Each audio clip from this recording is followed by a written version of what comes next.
First story is titled, Am I the a-hole for not forgiving my uncle for telling me that I'm a product of an affair? I, 19 male, am a product of an affair. I just learned this story 2018 around Easter. My dad had an affair that resulted in him getting his mistress pregnant and having me. My mom relied on him financially and already had 3 kids, including a newborn by him, so she stayed. My dad started a co-parenting relationship and ended the affair with the other woman. When I was around 2, my biological mother ran off. We think to her home country, but we really don't know. I honestly couldn't care less and don't have any desire to find her. After my biological mom left, my mom was willing to take me into her house and raise me as her own son. I'm sure this must have been hard for her, as I have seen a picture of my bio mother and I am a dead ringer for her, and even have the masculine version of her name. As I said, I didn't know this, and I only found out because I got into a public fight with my mom at our family's Easter dinner when I was 16. I couldn't tell you what it was about, but I do know the next day I got a call from my mom's brother who let me hear it, about how ungrateful I was being to the women who raised me after my real mom abandoned me. Of course, I was confused and went to my parents who told me everything. This news broke me for so long. I felt like a stranger in my house and like a monster to my mom. My older brothers both knew, but my older sister did not, and our entire extended family knew about me. I shouldn't have learned about it this way. This is why I have never forgiven my uncle for telling me in anger. Apparently, he didn't know that I didn't know, so almost everyone in our family except my siblings think I should forgive him. I saw him again last weekend, and I refused to accept his apology, which led to my cousins and aunt and dad pressuring me to just forgive him. I didn't, and still haven't. Am I the a-hole? Now for the top comments. Not the a-hole. I don't buy this not knowing. It sounds like this adult man was intentionally trying to inflict as much damage as he could on a 16-year-old kid. You're a teenager. Of course you fought with your mom. What teen doesn't? You get over it and move on. You don't call to curse them out and lay life-altering news on them out of anger. You're right. This isn't how you should have found out. Even if the uncle truly believed that he knew, and likely, it is still incredibly damaging to throw that in a kid's face. That's the same as telling an adopted kid that they have to spend every day being grateful that their parents rescued them. His comment was meant to make Opie feel less like a real kid, like he owes his parents for parenting, and that's wrong and undermines their family dynamic. Not the a-hole. Even if he didn't know you didn't know, he still has no good reason to hang that over your head. The uncle is a total a-hole. That was not his news to share with Opie. The purpose of revealing that information did not come from a place scare, but rather maliciousness. The uncle is transferring his frustration with the father to Opie. There are 2 ways to read what your uncle did. 1, he knew you were unaware of your biological parentage and wanted to hurt you by revealing it in anger. 2, he genuinely thought you knew about your birth mother and thought it would hurt to remind you that you should be grateful because you have a mother that loves you despite you not being biologically hers. There is no scenario I can see where your uncle is not a raging a-hole. Not the a-hole. You should have been told in a kinder way by your parents. And I'm so sorry this is how you found out. I hope you are able to talk with your family honestly about how this is affecting you and that they don't push you to sweep this under the rug. If I may give you some advice, there is a huge difference between forgiving and forgetting. So while you may find yourself in the state of mind to forgive your uncle, it doesn't mean you are forgetting his cruelty. You don't need to set yourself in the position to be hurt again by this a-hole. Now for the next story. Am I the a-hole for disowning my biological father and calling him by his name? I was born as a bastard child when my biological parents were both 19 years old. I was told that since they lived in a highly Catholic country, my bio father tried to force my mother to get a termination to avoid getting shamed by the community. But she refused as abortion was illegal, expensive and just dangerous done illegally. Plus, it was against her own values, so she still had me. As a toddler, my mother and bio father lived together for a year before she moved out with me. He did not work, helped my mother with chores, saw other women, only spent his money on alcohol, and even forgot to feed me at times. Which made my grandparents and aunt furious, and told mother to live with them instead. She was fortunate that they were willing to forgive her and accept me despite their religion. My grandfather on my bio father's side would often give us extra rice, meat, milk and diapers because he felt guilty that his son didn't take care of me or mother. When I was 4 years old, my mother started to date a new guy and eventually they got married. He lived in another country, so she moved with me to his place. He adopted me. To me, he is my father. Even though we are not biologically related, he is still my dear father and no one can say otherwise. Fast forward to when I turned 14 and traveled to meet my relatives for the first time after moving away. Everyone was excited, and then I met him, my bio father, who I now called by his name, Jay. Wanted us to meet and talk alone, which I was shocked by because in all those years I've been away, he has never contacted me in any way until now. No good wishes or happy birthdays. I basically saw him as a stranger. We went behind the house and just sat there in silence. He was obviously drunk since he reeked of alcohol. He then started to apologize to me and told me that he loved me. I was kind of uncomfortable with the situation since I didn't know what to say because he was a stranger to me, but I figured he probably regretted his past actions. He repeated his apology some more while patting my back, and then suddenly put his hand on my butt and thigh. I don't know if I overreacted, but I stood up and ran away from him and told my relatives that I did not want to see him again. I did not know if he groped me on purpose or not, so I did not tell my relatives, but I was still scared of him. Doubled with my knowledge of his past, as well as disappointed that he was drunk for the first time meeting me in over 12 years. I just feel uncomfortable to call him dad because I do not love him. He wasn't in mine or my mother's life, and the time he did not act like a father.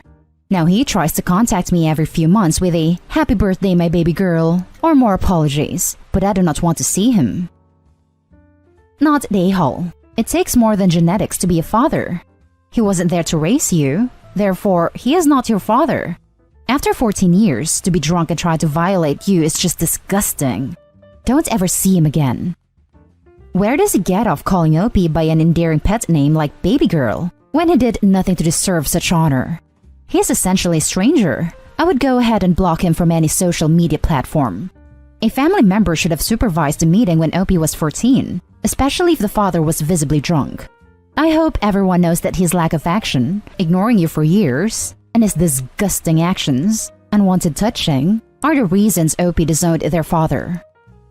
To me, he is my father. Even though we are not biologically related, he is still my dear father, and no one can say otherwise. A dad is what you said above, the person you call dad, not the person who calls himself dad. Not the a-hole. Being a family is a privilege, not a right. What on earth? OMG, so sorry this person is this way. I'm so glad you guys got away and found a good dad in life. This person, who happens to be biologically your dad, is not a good person. He lacks morals and is a predator. Sorry. Not the a-hole. He's the one who is less and whose life is sad.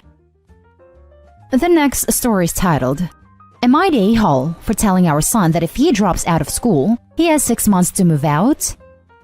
This evening, my husband, 42 male, and I, 40 female, got into an argument with our 17-year-old son. He told us at dinner that he needs our signatures to drop out of school. We know that he has been struggling since remote learning started last year. We have worked closely with the school to develop an individualized education program, and he goes to therapy 3 times per week. His school has implemented everything that his therapist recommended, including reduced assignments, more time on tests, and frequent breaks during lectures. I have even cut my hours down to part-time at work, so that I can be home to help him when needed. He told us that if we won't sign the paperwork that as soon as he turns 18 in May, he will sign the forms himself and drop out. My husband asked what plans he had if he were to drop out, such as work, living situation, and transportation, and he said he was going to stay here so he wouldn't have to worry about any of that. We both told him that if he dropped out of school, that he would not be living here, that he would have 6 months in which he would need to find a job, a place to live, and his own transportation to get back and forth from work. We told him that if he is going to make the adult decision to discontinue his education, that he would need to be able to support himself, because we would not be doing that. My husband, a mason, knows several people who are looking for apprentices in HVAC and as an electrician, but our son says he doesn't want to do that kind of work. He says he wants to make his living as an influencer because he can't work for other people.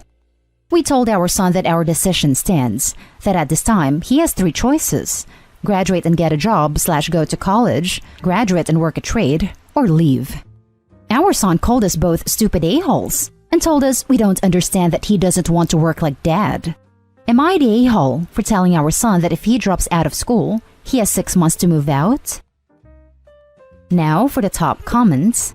Not the a-hole. It seems like you and your husband have been very diligent in working with his therapist at his school to get him the services he needs. I encourage you to call his therapist and let them know that he is talking about dropping out of school. If there is anything that can be done to prevent him from dropping out, that will be for his benefit. I get that he thinks his influencer lifestyle is glamorous, but it is not sustainable. And if he doesn't want to do college, the trades are awesome. They are hard work and the pay is garbage as an apprentice, but it will pay off. My husband is a master electrician and makes more than me with 2 college degrees. If your son does decide to drop out, 6 months is more than enough time to get his ducks in a row. Stand firm and do not back down. Agreed, stand firm. Natural consequences are the best life lessons, not the a-hole. Not the a-hole. And if we wanted to work physically demanding jobs all the time, they wouldn't have to pay us. Oh, and rolling on the floor laughing my ass off. Making his living as an influencer? Lol lol lol lol. Same, laughing my freaking ass off. No one is going to be influenced by a 17-year-old high school dropout. Not the a-hole. You are giving him options. This is where he will learn the truth about being an adult. This is an excellent point. OP, you did not just say, stay in school or I'm throwing you out. You listened to his concerns and gave him viable options. I've known a few fairly successful people who did not finish high school, but still made good lives for themselves and raised a happy family. The options you gave are very reasonable. The last story is titled, Am I the a-hole for letting my stepson get evicted and become homeless because I refused to pay for his outstanding back rent? So, I have a stepson, 26 male, with my husband of 7 years. After college, he moved to New York City to work in marketing. He has lived in an apartment with 2 of his partners, paying around $1,200 a month. But starting in June/July, they have stopped paying all rent. They thought they could get away with it because of the eviction moratorium during the pandemic, even though he was still earning an income and one of his partners, lawyer, was a higher earner who could have easily afforded the rent each month. Nonetheless, he told us that they weren't paying rent because he was convinced the government would cancel rent before the end of the year. And surprisingly, their landlord has been going nuts and is now threatening to sue them for back rent and evict them starting next year. It's not looking like any rent will be cancelled, and stepson's high-earning partner also left them suddenly and is now unreachable. So now he is freaking out and wants us to cover the amount they owe in rent, about $6,000. I am fuming. They claim they've spent this money already and have nothing in savings. He's coming to us begging for money because he says he'll be evicted and homeless in the middle of winter otherwise. My husband has a soft spot and wants to loan this money, knowing we'll never get it back realistically. I'm less lenient and have been pushing back. However, stepson has gotten the sense that I'm the resistant one and has blown up at his dad, accusing him of putting his spouse over his children. I am stuck in the middle, and I'm wondering if it's easier to just give in than to keep fighting. Husband and I are both high earners and can afford this rent bailout, but I honestly am just sick of endorsing stepson's wasteful life decisions. Am I the a-hole for not wanting to pay for stepson's back rent, thus letting him get evicted and possibly sued starting next year?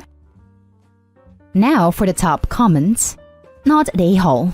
What a horrible, selfish group of individuals. Good for you for holding your ground on this. They deserve every second of stress this causes. Exactly. The 3 wise guys thought they would take advantage of the rent moratorium that was created for those folks that had lost their job or experienced reduced hours and/or wages, not for entitled brats who had the money to pay their rent but decided they wanted a free ride. I would not give him the money, as this might be a great lesson to learn for him.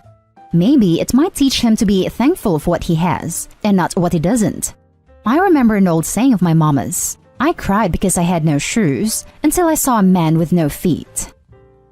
No, no, no, no, no. Not the a-hole. He had the money for the rent, and he decided to just not pay. What the hell did he imagine would happen? The consequences of not paying rent are not having a home. Bailing him out won't help. It's not like he got into trouble because he couldn't afford it, / lost his job, / had a big emergency thing to pay for, like hospital bills. He just decided not to pay. He is an a-hole. He had the money for the rent, and he decided to just not pay. It's worse than that. You could defend them not paying as just being delusional. But they also didn't pay, and then consumed that money on some kind of celebration of their delusion. Specifically, not paying for something means you should have that money sitting in a bank account. Not the a-hole. He did this to himself. They should have paid the rent since they were all working. It's not up to you or your spouse to fix this. You guys should let him deal with consequences, even if he becomes homeless.